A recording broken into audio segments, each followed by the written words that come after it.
Сайн мэцэн үзэгчтэй парламент телевизийн дэлхийн тайм хөтөлбөрийн шинэ дугаар эхэлж байна.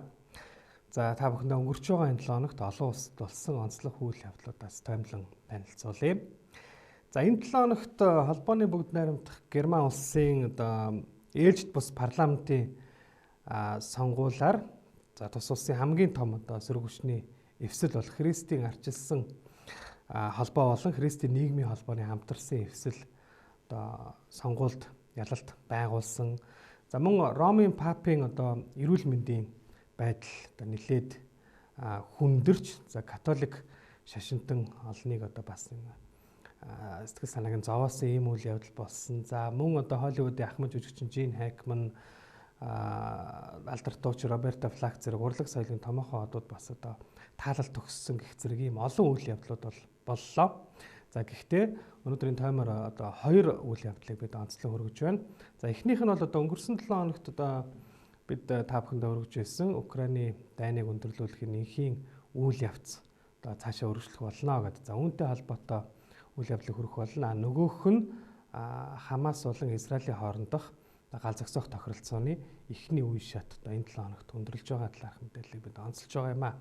За тэгэхээр энэ 7 хоногт 7 хоногийн эхэнд даваа гарагт 2 дугаар сарын 24-ний өдөр Орос Украин руу халтан довтолсон энэхүү Украины дайн эхэлсэн үйл явдлаас хойш 4 дахь жилтэйгээ энэхүү золгож байна. За Украины дайн 4 дахь жилдээ энэ 7 хоногт энэхүү ороод байна. За ингээд өнгөрсөн 3 жилийн хугацаанд Украинтай хамт байсан Европын холбоо, за энэ дотроо Европын холбооны томоохон улс орнууд за Украинтай одоо ч гэсэн хамт байгаа гэдгээ илэрхийлсэн ийм үйл явдлууд боллоо. За дээрэс нь үүнтэй холбоотойгоор Украины дайныг хэрхэн төгсөх энэ үйл явц бол үргэлжлэн явагдсаар байна. За ингээд энэтэй холбоотой болж өнгөрсөн үйл явдлуудыг та бүхэндээ танилцуулахаар бэлдээд байна. За тэгэхээр Америкийн нэгдсэн улсын танилцуулсан тогтоолын төслийг нэгдсэн үндэсний байгууллагын аюулгүй зөвлөл даваа гарагт баталсан байгаа. За даваа гарагт болсон санал хураалтаар энэхүү баримт бичгийг аюулгүй зөвлөлийн 15 гишүүнээс Оросын холбооны улс, Америкийн нэгдсэн улс, Хятад зэрэг 10 гишүүн улс дэмжснээр батлагдсан. Инх тайванд хүрэх зам гэдэг нэртэй энэ тогтоолд Украинд болж байгаа энэ дайныг нэн даруй зогсоохыг үрээснээс зүү Оросыг хамгийн сонирхолтой нь түрэмгийлэгч улс орн гэж нэрлэегүй ийм үйл явдал болсон. За Украины дайн ихснээс хойш нэгдсэн үндэсний байгууллагын аюулгүй зөвлөл анх удаага энэхүү Украины дайны талаарх тогтоолыг баталлаа. За нэгдсэн үндэсний байгууллага цугаа Оросын холбооны улсын байнгын төлөөлөгч Василий Небензи энэ үеэр тогтоолын төслийг баталсан явдал нь мөргөлдөөнийг 50 замаар зохицуулах цаашдын хүчин чармайлтын эхлэл болж байна гэдгийг бол бас онцолсон юм аа. За тэгвэл ерөнхий ассамблей дээр өөр асуудлаар бас хоёр өөр тогтоолыг баталсан.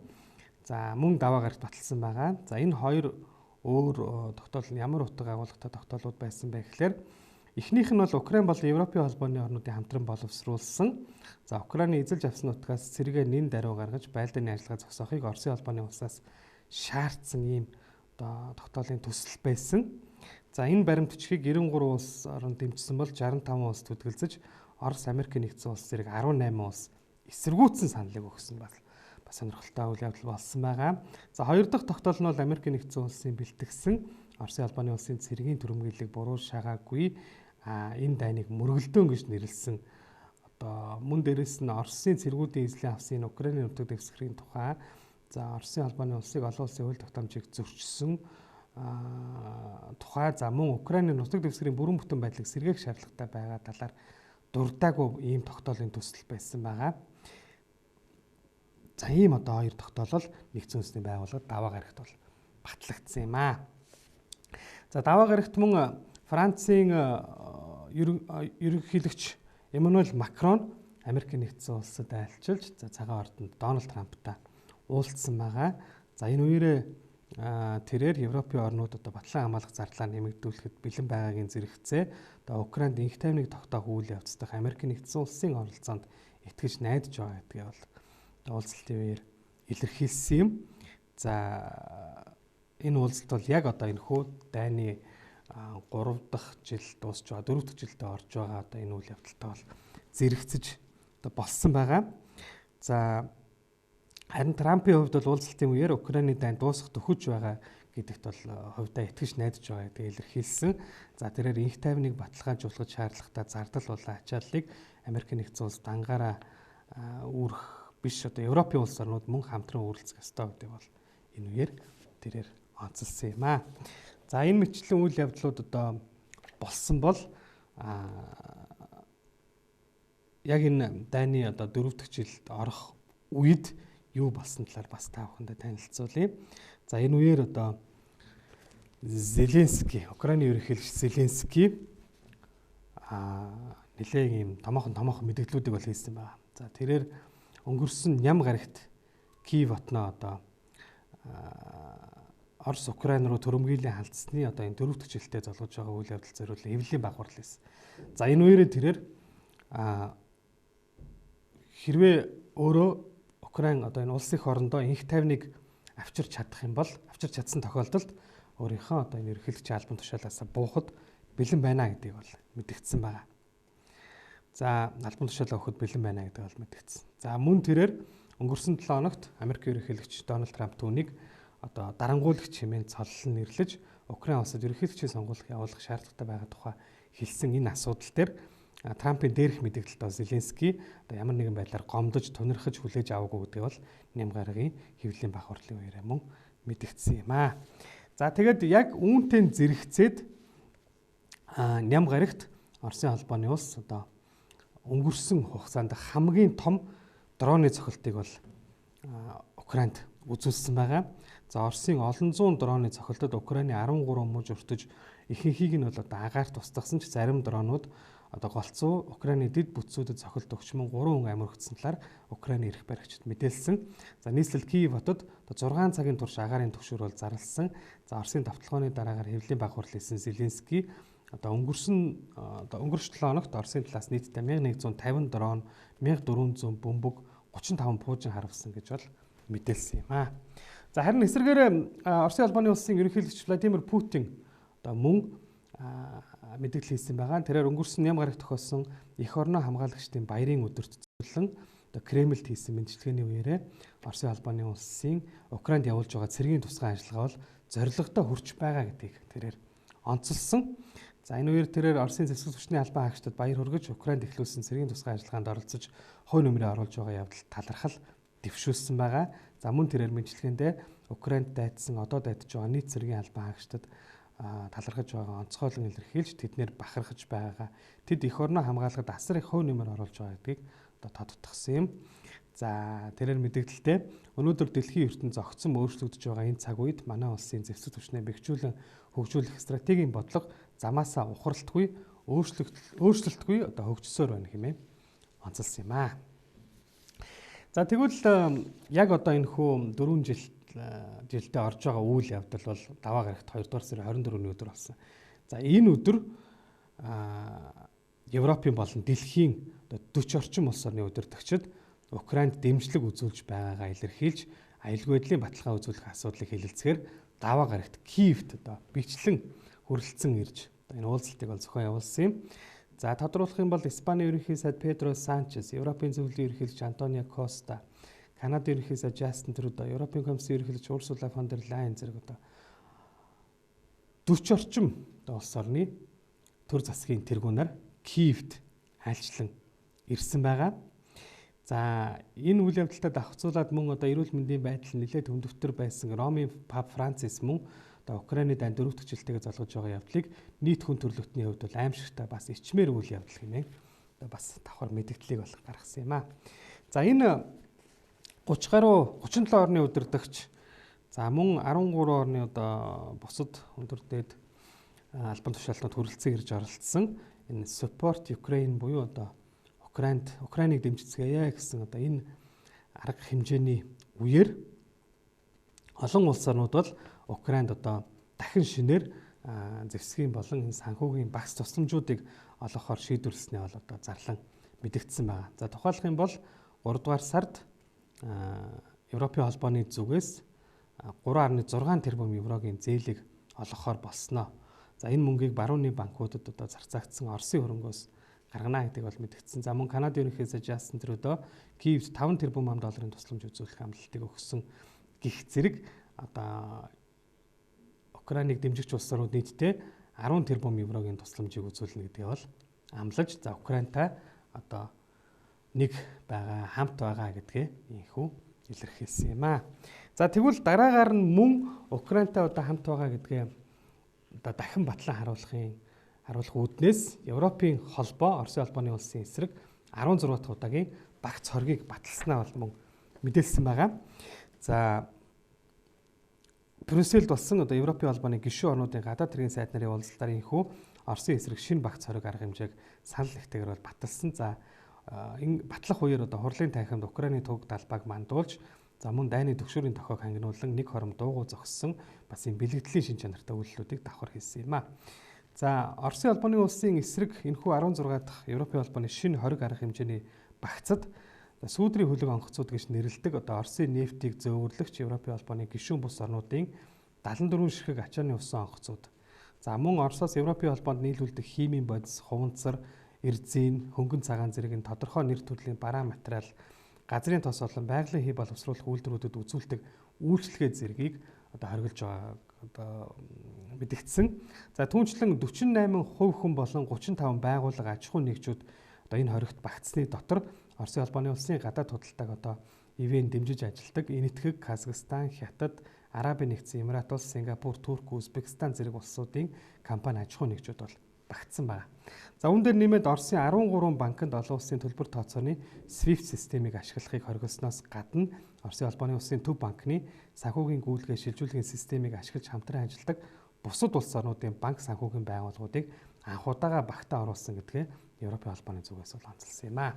За болоогүй дээрэс нь мөн Оросын холбооны улсын төрийн болон хувийн хвшлийн хэвлэл мэдээллийн байгууллагуудыг шинэ одоо багц хоригт багтаасны дотор Оросын холбооны улсын батлан хамгаалахын яамны харьяа Звезда хэмээх телевизийн суваг, за Евразия Daily хэмээх мэдээллийн агентлаг, Lenta.ru хэмээх вебсайт, за Кримд байрлалтай Newsfront хэмээх вебсайт зэрэг хэвлэл мэдээллийн одоо хэрэгслүүд бол багтсан байгаа. За энэ одоо шинэ хориг багцаараа энэхүү Европын холбоо Украинтай нэг байгаа, Украиныг дэмжинэ гэдэг энэхүү бас давхар илэрхийлсэн юм аа.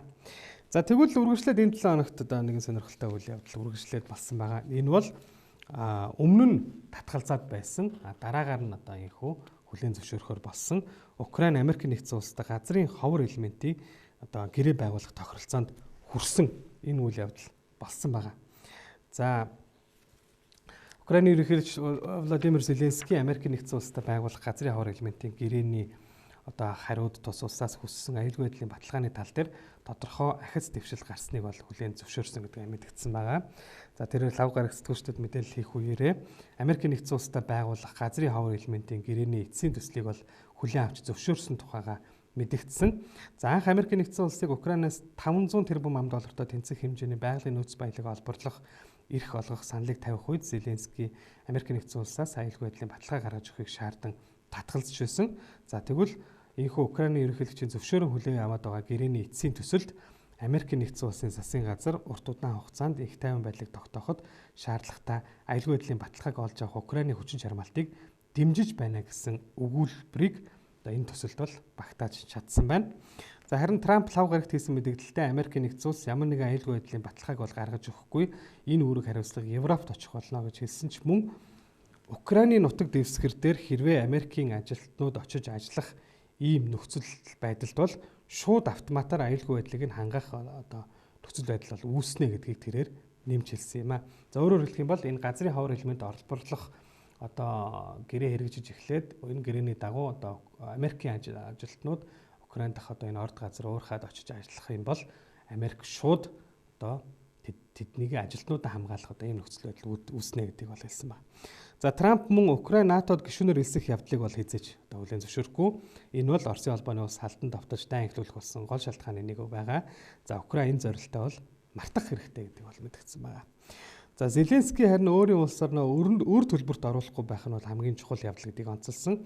За олон улсын хэвлэлүүдээр Украины газрын хавар элементийн баялаг нөөц бүхий ордуудыг эзэмших эрхийг олгохыг Америк нэгдсэн улс тулхан шаардсан гэж мэдээлж байсан бол Зеленский лав гарагийн мэдээлэлтэй гэрээний төсөлд тийм зүйл огт ороогүй гэдгийг бол хэлсэн байна. За хэвлэлүүд Америк нэгдсэн улс Украин улсуудыг газрын хавар элементийн олборлолтыг хамтран хөгжүүлэх тал дээр өргөн үрээг хамарсан гэрээг боловсруулаад байгааг бол мэдээлээд байгаа.